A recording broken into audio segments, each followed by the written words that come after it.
আজ বাংলার বাড়িতে কোন মায়ের পুত্র যদি আল্লাহর কোরআনকে স্তব্ধ করার জন্য সামনে এসে দাঁড়াতে পারে, আমি বাংলাদেশে দ্বিতীয়বার আর কোন মঞ্চে আর বক্তব্য দেব না। একটা যদি আসতে পারে ওদানে যে পাও ধরি আসলে মগজ বেঁচে দেবে। কথা বলেন, কথা ঠিক কিনা? পাও ধরি তিনটা ঘুম ঘুমাবে, একবারে ডাইরেক্ট দিল্লি মামুর বাড়ি চলে যাবে। এই সোনার বাংলা জাহানাইয়া দিয়েছে শেখের বেটি হাসিনা। ভাইরে ভাগাই উল্লা সরকার আসিয়া দেশ করি গেল দেউলিয়া।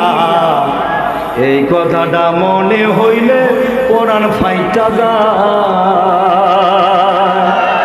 টকশসে আর বাজার জয় হাসিনার পক্ষের ঘর। টকশসে আর বাজার জয় হাসিনার পকের ভার।